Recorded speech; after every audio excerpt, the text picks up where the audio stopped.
हम स्किम्स बेमिना में इस समय मौजूद हैं जहां पर कोरोना पेशेंट्स का इलाज पूरे तौर पर चलता है, यानी ये कोविड ओनली अस्पताल है। और अगर आप मेरी दूसरी तरफ देखें तो यहाँ पर निर्माण जो चल रहा है ये दरअसल पोस्ट फ्लड रिहैबिलिटेशन जो प्रधानमंत्री की तरफ से शुरुआत यहाँ पर की गई थी अलग अलग मेडिकल फैसिलिटीज को बढ़ाने के लिए, हॉस्पिटल्स को बढ़ाने के लिए। तो यहाँ पर 7 मंजिला एक मेडिकल कॉलेज का निर्माण चल रहा है और उसके ठीक बगल में अस्पताल का निर्माण चल रहा है जो 250 बेड्स के साथ रहेगा। किसी भी जगह को एक स्वास्थ्य के लिए बुनियादी ढांचे की आवश्यकता बहुत होती है। अस्पताल तो यहाँ पर कई थे, लेकिन इस तरह के अस्पतालों की आवश्यकता बहुत ज्यादा जरूरी। आज कोरोना की मार झेलते हुए 370 से के बाद जो यहाँ पर लॉकडाउन हुआ था और उसके बाद कोरोना के लॉकडाउन से निकलते हुए श्रीनगर और समूचा जम्मू कश्मीर इस ओर भी देख रहा है कि किस तरीके से उनके लिए बुनियादी ढांचे का एक विकास यहाँ पर किया जाए। उस कड़ी से एक जोड़कर देखा जा सकता है इसे। कई दफा कोरोना किस तरीके से हैंडल हो रहा है बड़े शहरों में, उस पर ध्यान केंद्रित रह जाता है और दूसरे इलाकों की जो अपनी कहानी होती है वो कहीं दूर खो जाती है। लेकिन हम अलग अलग राज्यों में पहुंचते हैं ये देखने के लिए भी, और कोरोना का सिचुएशन जम्मू कश्मीर में कैसा है, किस तरीके से उसे मैनेज किया जा रहा है। हम ऐसे ही एक कोविड ओनली हॉस्पिटल अगर कहें तो सर सही रहेगा डॉक्टर रियाज जी, आप अपने आप को कितने मार्क्स देंगे हैंडलिंग ऑफ कोविड सिचुएशन को लेकर? देखिए, यदि आप पूरे यूटी का पूछेंगे तो वो आंकड़ा तो मैं नहीं दे पाऊंगा, केवल मैं अपने इंस्टीट्यूशन का दे पाऊंगा जो कोविड स्पेसिफिक हॉस्पिटल डिजिग्नेट किया था यूटी की तरफ से मार्च के अंदर। तो वी हैव बीन परफॉर्मेंट, जो हमारी परफॉर्मेंस में उसमें जो हमारी रिकवरी रेट है, जो फॉर्टिलिटी, उन आंकड़ों को देख के मैं सहमत हूँ, अच्छी तरह से सहमत हूँ कि हमने हर किसी विषय पे जो है काम किया है वो संतोषजनक है। सर, आप एक नए ट्रीटमेंट का लाइन यहाँ पे एक्सप्लोर कर रहे हैं, क्योंकि अभी तक देश में जो सबसे लेटेस्ट की बात हो रही है वो प्लाज्मा की बात हो रही है, लेकिन आप कह रहे हैं कि आप प्लाज्मा से एक कदम आगे जा रहे हैं। जी देखिए, प्लाज्मा थेरेपी तो लेटेस्ट आया था, उसके बाद मोनोक्लोनल एंटीबॉडीज भी ट्राई की जा रही हैं जिसमें टेलिसुजुमैब है, वो उसका भी हम तजुर्बा कर चुके हैं, 1-2 पेशेंट्स को ट्रीट दे चुके हैं और बाहर से मंगवाते हैं वो दवाई, और उसके भी रिजल्ट हमारे संतोषजनक आ रहे हैं।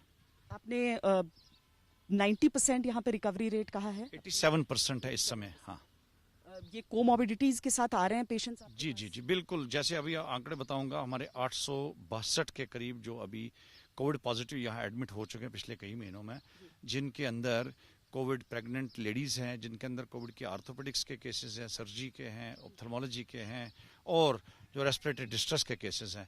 इसमें एक भारी मात्रा उन केसेस की है जो कोविड नमूनिया से पीड़ित थे और कोविड नमूनिया से रेस्पिरेटरी डिस्ट्रेस में थे, और 250 से ज़्यादा ऐसे मरीज हैं जिनको ऑक्सीजन की बड़ी मकदार की आवश्यकता थी, और कुछ वेंटिलेटर पे थे और कुछ लोग हाई डिपेंडेंसी यूनिट्स के अंदर थे। इन सबको मैनेज जो किया हमने, उसके अंदर हमारे यहाँ केवल 16 के जो मृत्यु हो गई जो कोविड नमूनिया को मुकाबला नहीं करे, जिसमें मॉर्टेलिटी रेट इस समय 1.82% के करीब आ रहा है, और जो रिकवरी रेट है वो है 87% के करीब।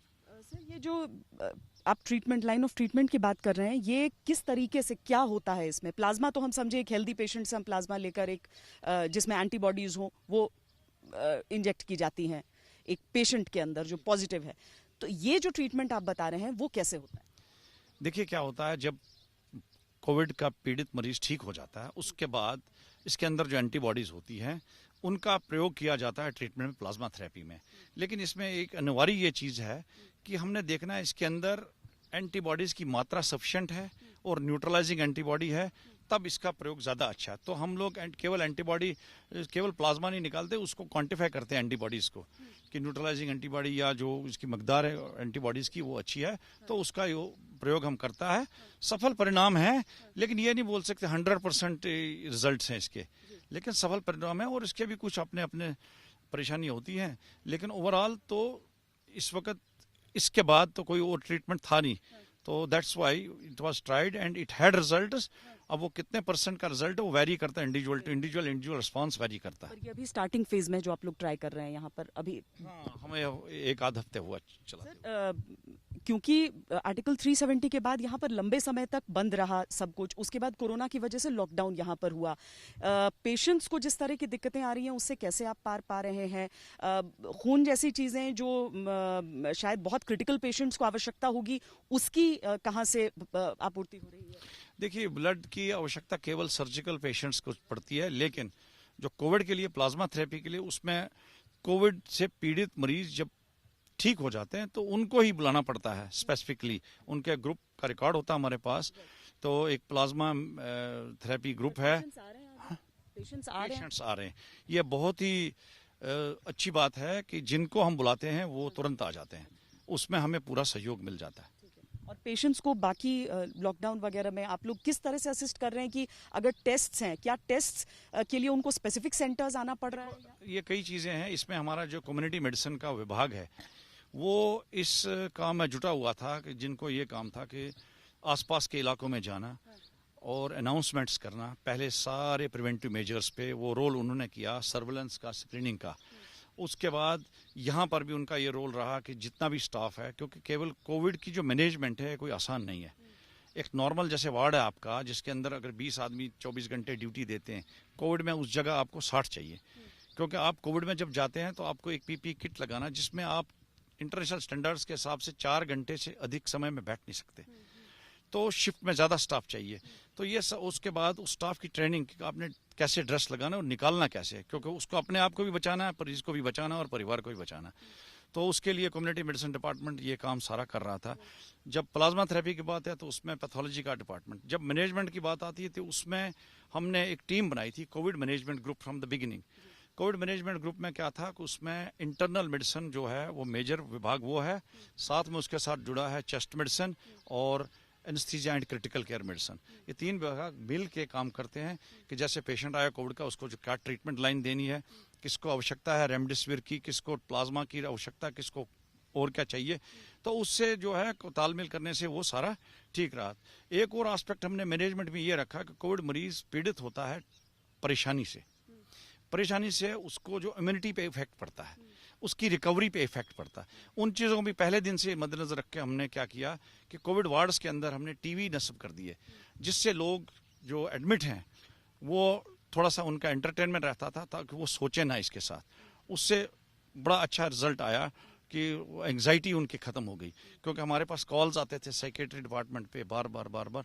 तो ये एक बड़ा ही उसमें हमने कई बार हम उनको न्यूज़पेपर भी फराहम करते हैं और उसके साथ उनको डाइट की जो है आवश्यकता है, जिसके अंदर आपको प्रोटीन डाइट चाहिए, विटामिन चाहिए, मिनरल चाहिए, फल चाहिए, उन सब को हमने जो है बड़ी अच्छी तरीके से दिया। एग्जैक्टली कहाँ के पेशेंट्स आते हैं सर? आसपास के नेबरिंग? नो, यहाँ पे बेसिकली ये रेफरल आते हैं पेशेंट, और उसका भी हमने एक मैकेनिज्म रखा था, जिस डिस्ट्रिक्ट से आएगा, जिस जिला से आएगा पेशेंट, वहाँ के जो नोडल ऑफिसर होंगे वो हमारे यहाँ नोडल ऑफिसर को सूचित कर देंगे। उससे क्या होता था कि जैसे ही पेशेंट आता, हमारी जो रैपिड रेस्पॉन्स टीम थी वो रेडी रहती थी। उससे क्या, उस पेशेंट को वेट नहीं करना पड़ता, तुरंत पेशेंट शिफ्ट किया जाता। कई ऐसे मरीज होते हैं जो घर में ही इलाज कर रहे होते हैं, उनको पता नहीं होता उनको कोविड है, और जैसे ही 11th और उनके कोविड रिजल्ट आते हैं, उनकी ऑक्सीजन सैचुरेशन नीचे इतनी होती है कि कैजुअलिटी से ही उनको वहीं पे ऑक्सीजन लगा के ऊपर शिफ्ट पड़ने की आवश्यकता पड़ती है। किस तरह से सपोर्ट आप लोगों को मिल पा रहा है? क्योंकि बहुत चूंकि एडमिनिस्ट्रेशन की भी आवश्यकता होती है। अगर हम पूरे जम्मू कश्मीर के एरिया को देख लें तो यहाँ पर शायद सबसे बड़ा सपोर्ट सिस्टम तो फोर्सेस का हो जाता है। देखिए, सरकार ने भी बहुत ज़्यादा सहयोग दिया है इसमें, और आवश्यकता है सहयोग की, उसके बगैर तो काम होगा नहीं। और फोर्सेस के भी कुछ यूनिट्स हैं जो हमारे निकट में हैं, जिनसे हमारा संपर्क बना रहता है। पर्टिकुलरली जब हमें ब्लड डोनेशन कैंप की आवश्यकता होती है तो वो मिलके, या कोई मेडिकल कैंप होता है, या कई बार जो हमारे कैचमेंट एरिया है जिसमें ये सोईबुक का ब्लॉक आता है, तो वहाँ भी जो शरीफाबाद का कैंप है, उन्होंने कुछ वो मास्क वगैरह फ्री बांटे शुरू से ही, जब पैंडेमिक शुरू हुआ था। डॉक्टर नोमान यहाँ पर कोविड ड्यूटीज में यहाँ पर लगे हुए हैं, दिन रात यहाँ पर मेहनत करके, ताकि जो रिकवरी रेट है वो बेहतर होते रहे।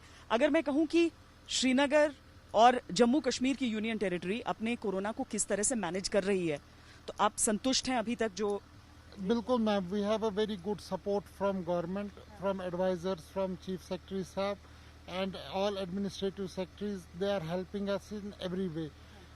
In fact, we have procured the most costliest medicines for COVID management, and we are giving them free of cost by the orders of principal in this hospital. Rest, we are having support from army also. हमें army का भी support मिल रहा है. हमारे ऑफनली blood banks के साथ उनके blood donation camps होते हैं. वो ब्लड हम आगे कोविड हॉस्पिटल्स में जहाँ पे सिजेरियन सेक्शंस या कोई सर्जरीज होते हैं उनके साथ भी शेयर करते हैं और हमारे पेशेंट्स को भी लगता है. Even though we have taken up with the kilo forces that if they have any positive patient, for giving us plasma for the patients who are positive to help their help us in saving their life.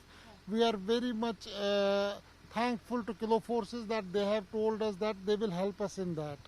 And despite of that, I am very happy, and I can say only one thing, that the Kilo Forces Army is doing a wonderful job to curb the drug menace in J&K.